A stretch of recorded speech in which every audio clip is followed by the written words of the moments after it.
नमस्कार, मैं हूं शालिनी और आप देख रहे हैं न्यू महाराष्ट्र 24 न्यूज। आइए बढ़ते हैं आज की बड़ी खबर की ओर। आंखों में आंसू और हाथ में मरी बेटी की तस्वीर। सीजेपी प्रोटेस्ट में आई नागपुर नीट सुसाइड विक्टिम की मां फफक कर रोई। सीजेआई प्रोटेस्ट नागपुर में भी हुआ। यहां पर नीट लीक मामले में आत्महत्या करने वाली नागपुर की छात्रा आकांक्षा चतुर्वेदी की मां नीलम चतुर्वेदी भी शामिल हुई।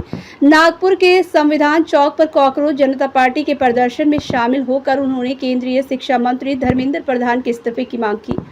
पेपर लीक विवाद के कारण नीट यूजी परीक्षा रद्द होने के कुछ हफ्ते आकांक्षा चतुर्वेदी नाम की छात्रा ने आत्महत्या कर ली थी। नागपुर की रहने वाली इस छात्रा की मां नीलम चतुर्वेदी भी अब सीजेआई के प्रदर्शन में शामिल हो गई हैं। नीलम चतुर्वेदी संविधान चौक पर कॉकरोच जनता पार्टी यानी सीजेपी के सैकड़ों प्रदर्शनकारियों के साथ शामिल हुई। इस दौरान वह अपनी बेटी आकांक्षा की तस्वीर अपने हाथों में लिए थी।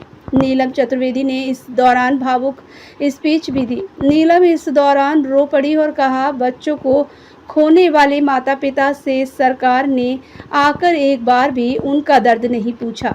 हम लोग तो जिंदा लाश बनकर रह गए हैं। प्रदर्शनकारियों ने आकांक्षा जैसे छात्रों के परिवारों के लिए न्याय और मुआवजे की मांग की। नीलम चतुर्वेदी ने केंद्रीय शिक्षा मंत्री धर्मेंद्र प्रधान के इस्तीफे की मांग भी की। अपनी बेटी की मौत के हालात बताते हुए उन्होंने वहां मौजूद लोगों से कहा कि जो बच्चे गुजर गए उन्हें वापस नहीं लाया जा सकता।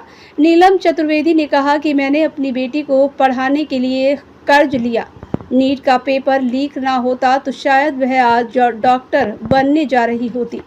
उन्होंने कहा कि नेताओं और मंत्रियों के बच्चे तो विदेश में पढ़ रहे हैं और हम गरीबों के बच्चों के भविष्य से खिलवाड़ किया जा रहा है। उन्होंने सवाल उठाया कि जिन माँ बाप के बच्चे चले गए, क्या सरकार उन्हें लौटा सकती है? नहीं, बेकार की बात करते हैं।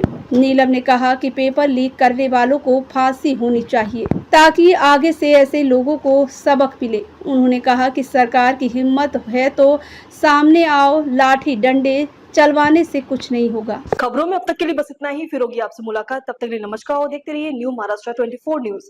ऐसे ही लेटेस्ट अपडेट पाने के लिए हमारे चैनल को सब्सक्राइब करें और तुरंत नोटिफिकेशन पाने के लिए बेल आइकन दबाना न भूलें। यदि आप हमें फेसबुक या इंस्टा के माध्यम से देख रहे हैं तो हमारे पेज को फॉलो जरूर करें। धन्यवाद।